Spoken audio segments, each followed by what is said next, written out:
The Orioles added a new pitcher, signing Charlie Morton. They can't be done, can they?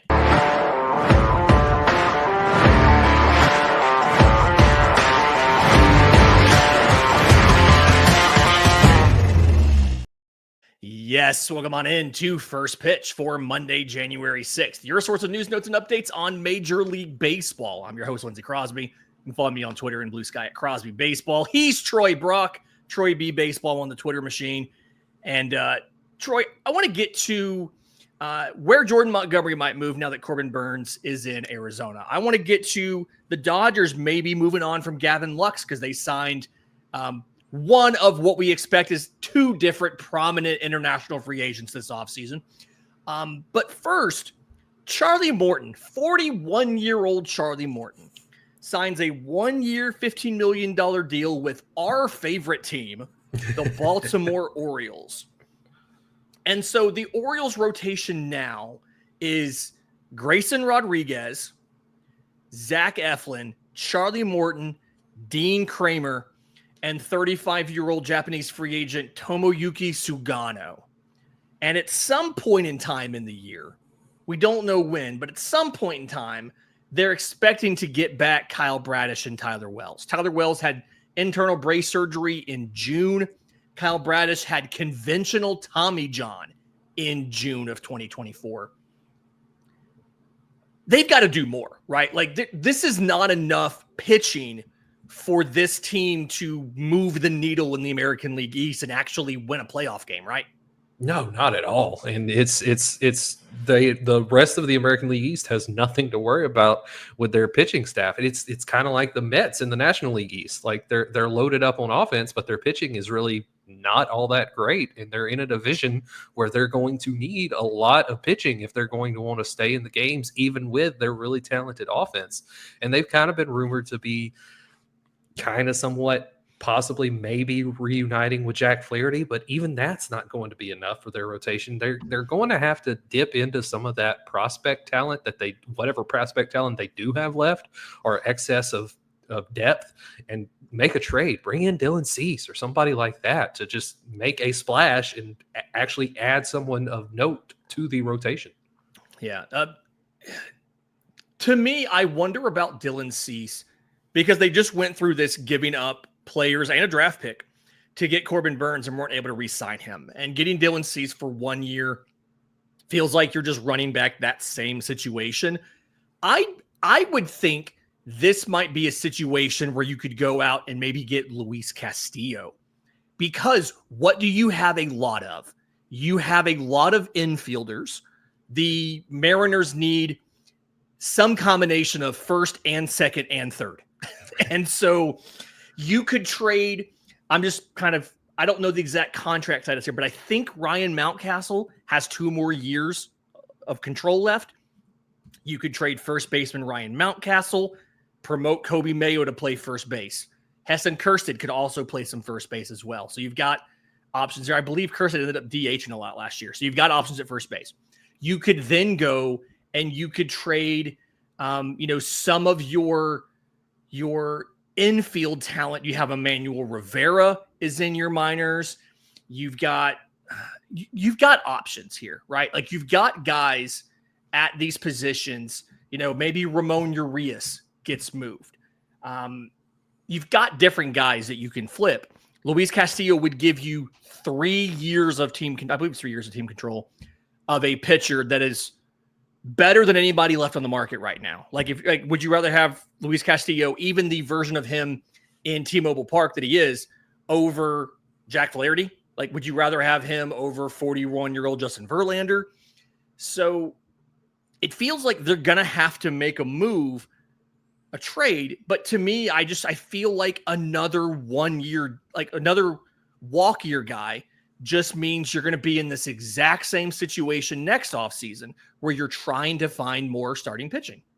No, absolutely. That is a very good point. I did see a tweet. It was pretty funny. I wish I knew who tweeted it so I could give them credit, but they said that after Charlie Morton's $15 million deal, they gave another pitcher $10 million last year, and then the year before that $7 million. So right now they're on pace to give a pitcher a $30 million deal in 2033.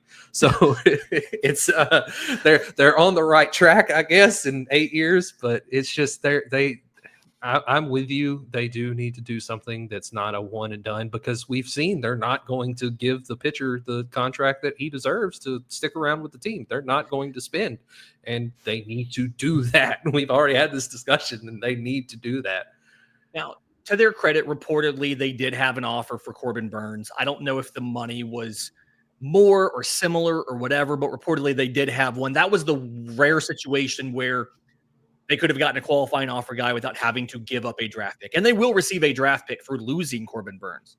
So there is that, but I would just much rather, they also gave up a draft pick to get Corbin Burns. So they're really just replacing the pick that they lost, and they're still out a prospect, this one who's going to end up being probably the starting shortstop for the Brewers next year. So like it feels like they have to do something. And I'm worried that you're coming dangerously close to us starting to talk about, hey, are they going to waste this core? Are they going to waste Gunnar Henderson and Adley Rutschman, who is now hitting arbitration?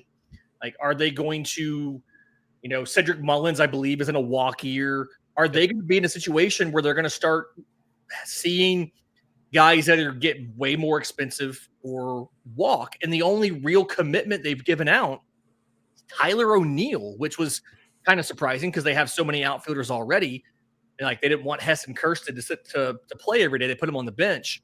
Maybe the plan all along was to move Ryan Mountcastle, let Kirsten play first. But this feels like we're coming close to the question of, are the Orioles going to waste this core? And for Baltimore fans, I wish that wasn't the case. I hope that's not the case. Yeah, absolutely. You never want to see a team waste their core, especially a core as exciting as the Orioles. I mean, for years and years, that's all anybody talked about was the Orioles are coming. That farm system's coming. They're going to be in the major soon, and every single one of them hit. And it's just, you don't get that often. And so it's just, as just a baseball fan in general, it's not something that you want to see for any team, even your most hated rival. Although what is fun to me, just kind of glancing real quick at how Fangraphs has everything listed on their roster resource thing, 12 between the starting lineup, the bench, and the rotation, there are 12 guys that were picked in the first 3 rounds of the MLB draft, including 2 different number 1 overall picks in Jackson Holliday and Adley Rutschman, and a number 2 overall pick in Heston Kirsten. I just think it's really funny how there's like so many high pedigree. Like, this is what tanking did for you. This is what the rebuild was about. You got a bunch of high picks. You use them on mostly on position players. They did. Grayson Rodriguez was a first rounder in 2018, but it was mostly on position players. And now you have them up, and you have to supplement that core, and they haven't done that well enough yet when it comes to their pitching staff. A team that has supplemented every single position on the diamond, it feels like. Los Angeles Dodgers signed Korean baseball infielder Haesung Kim to a 3-year deal, $12.5 million.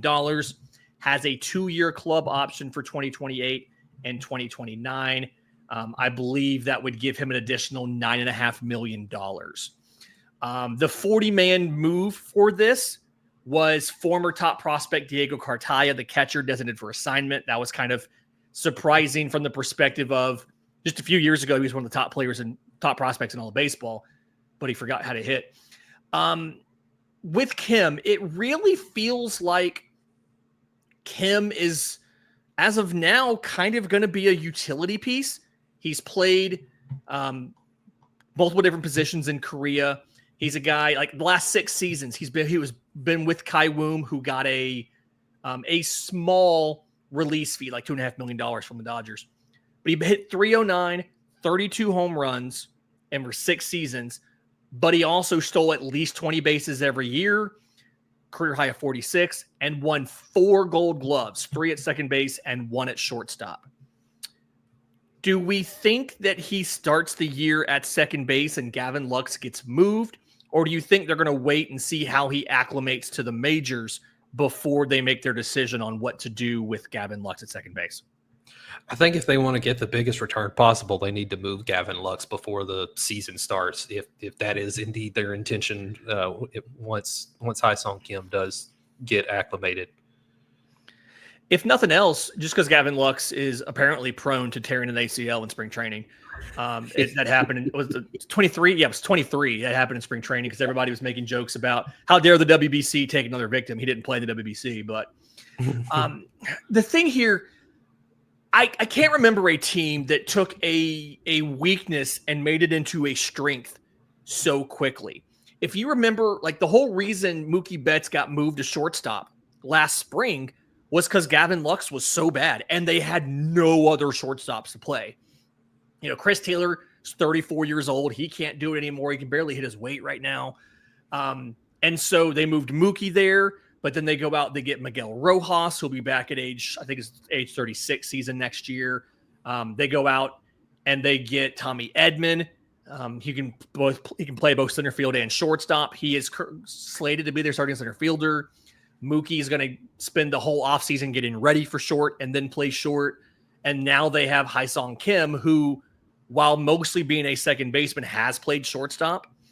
I can't think of another team that took a weakness and made it into arguably a strength as quickly as the Los Angeles Dodgers did in the span of less than one calendar year.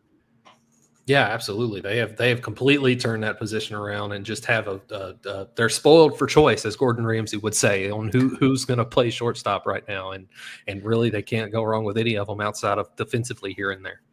Yeah, it feels like there's a couple different options that they have. I agree with you that Gavin Lux needs to get moved sooner rather than later, simply because you kind of need the clarity. I think, like, if you, again, we're going to use roster resource on Fangraphs for this.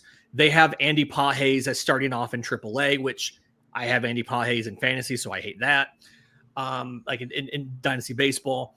But you could move Lux and then give a bench spot to Pages, and it gives you the ability, if Mookie's good at center, you good at short, you can do Mookie at short, and Kim can play second, or Rojas can play second. Max Muncy can play. You got a lot of options there. And then if Mookie's not working at shortstop, you can put Edman at shortstop, put Mookie at second, and play Pages in center. Like, there's so many options of what you can do here, and it really feels like the best thing to do is to move Gavin Lux. If he does move, you think he's going to end up being a New York Yankee, since they have these questions about both second and third, and they've got to find somebody to fill one of those so that Jazz Chisholm can do the other? Yeah, I think so. I really don't think that there's another team that's willing to make that move that needs a second baseman as much as the New York Yankees. And they've shown this offseason that they're willing to do what it takes to bring in guys and improve their roster at any position. They've done it. They've been one of the more active teams this offseason. So, yeah, if Gavin Lux is moved, I think it's going to be to the Yankees. Yeah, and I think the situation you're in now is the bench.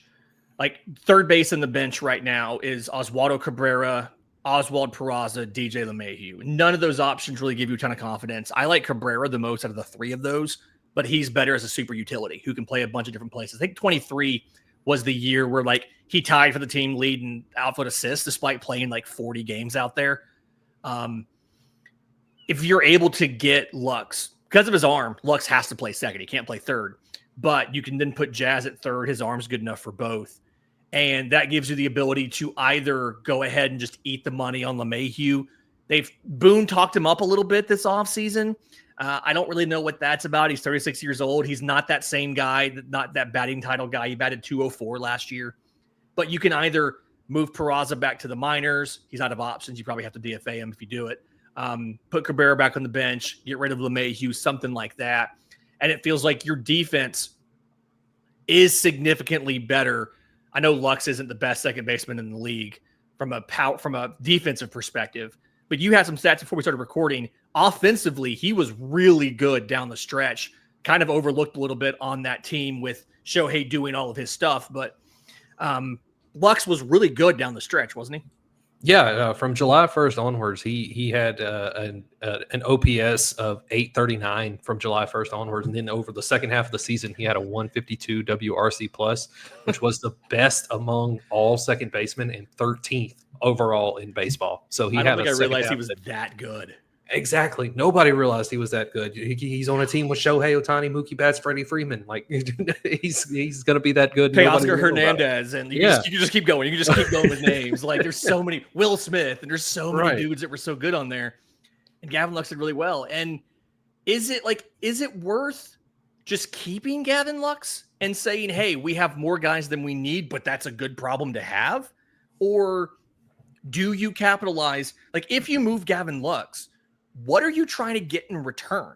Are you trying to get a starting pitcher prospect? Are you like, what do the Dodgers need right now from a roster perspective? Or are you just, what can we get as far as lower level non 40 man prospects? Like when you moved Michael Bush to the Cubs and you got Jackson Ferris and Zaire Hope, two young prospects that weren't on the 40 man and won't be for a couple years. Is that the avenue here? You just move it, go grab a dude that you could eventually turn into a starting pitcher in 3 seasons? Or what do you even ask for Gavin Lux?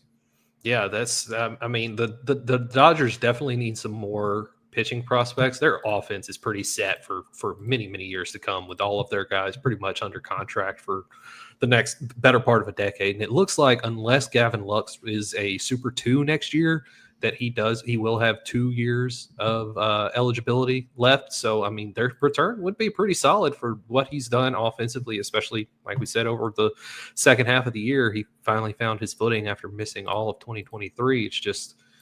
It's always good to have depth, and I think that the Dodgers would be better off over the next 2 years if they did keep Gavin Lux. But in the long run, I think that they need to move him and try to build up that farm system a little bit, especially in the pitching department. Yeah, they have to find, like, it's a good system, but they've got to find more starting pitcher options, right? They've got 5 guys that project to start AAA on the 40-man roster.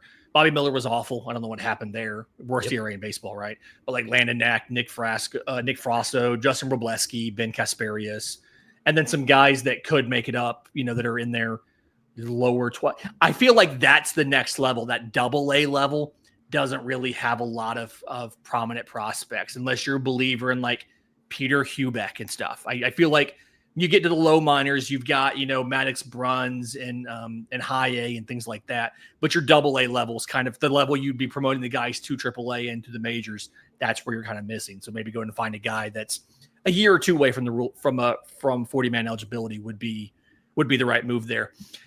Talking about trades, there's an interesting article dropped on Sunday night about Jordan Montgomery's possible fits in a trade. And credit to MLB Trade Rumors, they dropped a really good idea that I hadn't thought about. We know the contract for Jordan Montgomery, 1 year, $22.5 million. And I've been banging the drum. He needs to go to Atlanta because that's kind of their thing. They like going out. Like, it'd be the second straight offseason of going and trading for a lefty starter who had a bad previous year, who's on a 1 year deal, and turn him into a great dude, right? Like they got Chris Sale last year. Let's try it again. But MLB Trade Rumors pointed out the Oakland A's and Chicago White Sox could both acquire him and not ask Arizona to cover any of the money. Oakland arguably needs to get more money, like more luxury tax payroll, so that they can not have agreements coming their way from the Players Association. They're targeting $105 million of total luxury tax payroll. So their revenue sharing, they don't get accused of not spending enough revenue sharing on players. And the White Sox, their payroll was like $78 million. They could take that entire amount on and could actually tell Arizona, like, hey, give us a prospect for Jordan Montgomery. And if he figures it out, they could just flip him at the deadline, which would make a ton of sense, obviously. Does it feel like a contender is going to go get Jordan Montgomery, or does it feel like at the end of the day, this money is going to be the determining factor, and the Athletics or the White Sox are going to end up swooping in and taking the entire contract? It's funny you called them Oakland because while you were leading into that, I was trying to pull up their projected roster on Fangraphs, and I was like, "Where is Oakland?" But they're listed as Yeah, ATH. But it's ATH now. Yeah. But I mean, let's not sleep on the ATHs over there in wherever they're playing because they Sacramento.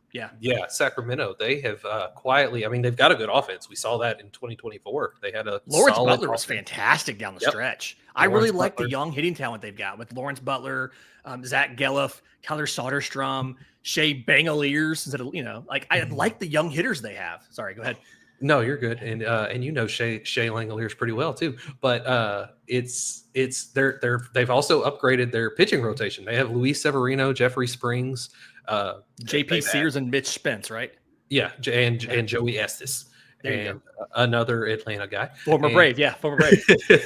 But let's not sleep on them getting Jordan Montgomery and maybe fixing him and maybe having a better season out of him. It would not surprise me at all because it seems like they're trying to be contenders in the American League West, where the Houston Astros have taken a step back, and that division's kind of up for grabs for everybody. But I mean, even the Angels are trying to contend. I don't think they will, but they're trying to. So that division's really up for grabs now. So don't sleep on the Athletics.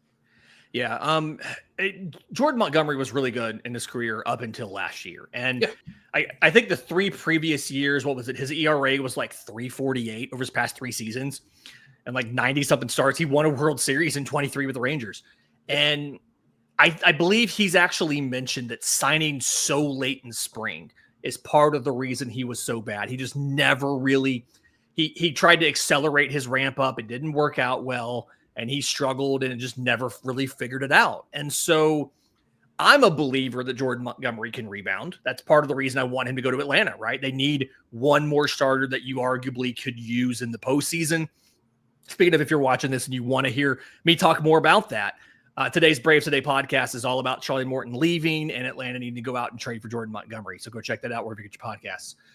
But he feels like he's the most, I'm not going to say gettable, but he's the most accessible starter left on the trade market. Everybody else, you either have to pay significantly more, like Dylan Cease, or you're making a much longer commitment, like a Luis Castillo, like a Pablo Lopez, and things like that. So, yeah, like Jordan Montgomery is almost a lock to move. 1, because the owner stuck his foot in his mouth on the whole thing.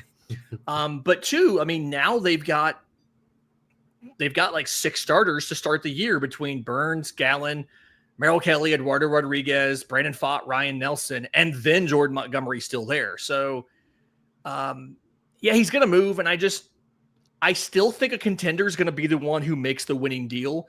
I do think, if nothing else, adding the Athletics and the White Sox into the mix is just going to mean they're going to have to take on more money, right? Like they're going to have to, whoever does get him is going to have to give up more and take on more of the money to do it than before the Athletics and White Sox entered the picture. But I still think, to me, Atlanta's probably still the favorite to go out and trade for him, simply because it makes obviously tons of sense for the Braves. This is their thing that they like to do. And I swear we've been hearing this now for 3 weeks, that the Braves are going to go get Jordan Montgomery. It just makes too much sense to not happen to me.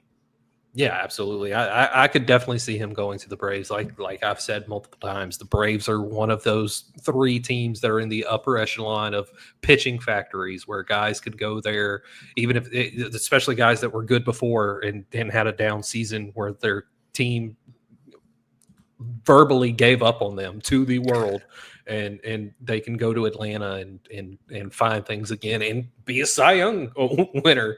And Atlanta's a good fit for Jordan Montgomery. And as far as the White Sox go, I like that too, just because they got to have somebody to eat those innings. They've got 162 games to play. They got to figure out something to do. So I mean, he'd probably be the opening day starter. And again, like, there is no such thing as a bad 1-year deal, but especially if you are not contending. There is, and I feel like I scream this every offseason and nobody ever really focuses on it and says they're focusing on this. But there's no reason that teams that are not contending should not be going out and signing 3 or 4 veterans to be back-end starters in your bullpen and all that kind of stuff. Like, especially the bullpen guys, because what does everybody need at the deadline but relievers? Go sign a couple veterans on 1-year deals, flip them all at the deadline, and let your young kids come up and close out the season while you enjoy all these new prospects that you've gotten from these trades. So it makes too much sense to not happen. And I don't know why he hasn't been dealt yet. I'm guessing they had to wait for Corbin Burns to figure his stuff out. But despite that, there you go. But before we go, something that was not on the rundown, I'm kind of surprising you with here today. Apologies for that. Top of your head, who signs a longer deal, Alex Bregman or Pete Alonso? Ooh. Longer deal, more years. I am going to say Alex Bregman. And my reasoning for that is because he brings more to the table than just home runs. He can play defense, and when he does get closer to the end of that contract, he can shift over to first and be a Gold Glove first baseman with his Gold Glove third baseman skills. There you go. From Memorial Day weekend on, he batted .279 with 139 WRC plus. I think it's also Bregman. I think, and we talked about this maybe last week, I think major league teams have started to realize about the risk of signing bad defensive first basemen to long-term deals into their 30s. I think that Pete's going to get something like 2 or 3. I think he's going to end up taking the Boris special, right? He's going to get like 2 or 3 years, but he'll have opt-outs after every year. Maybe if he goes out and crushes 50 homers next year, he opts out and tries again in free agency. But I think Bregman's going to get one for longer. Who do you think is going to get more money, Alex Bregman or Anthony Santander? Anthony Santander is 28. I think I was going to say I think he's going to get the longer deal, but I don't think that's the case anymore. But I think he might get the more guaranteed money even with a shorter deal just because he's 28. Yeah, I thought he was 30. Is he 30? I thought he was 30. I'm looking it up. I thought he was 30, but either way, it's something where I think he's going to end up, if he finds the right fit, the team that's willing to be like, yeah, we're going to get him in the outfield, and then we're going to throw him into DH role after a year or two, I think he could get more money. But I still think it's Bregman. I think when you come down to the end of the day and you look at what other skills other than the main thing that they do, what other skills do these guys have? Bregman just has more to offer. I think probably Santander or Pete is probably the better question, but either way, my camera just died, which is really fun. I don't quite know what happened there. Randomly in the middle of recording, my camera died, so that's fun. Enjoy the little picture of me talking there in a little circle. I did look up his age. I confused him and Teoscar Hernandez. Santander is 30, so I am going to agree with you. Because they're both the same age. I'm going to say Alex Bregman gets the more money also. Well, there you go. This has been First Pitch for Monday, January 6th. You're listening on audio. Do us a favor, leave us a 5-star review. If you're on YouTube, subscribe to the channel, hit the notification bell so you know when we drop the next episode. Until next time, this has been First Pitch.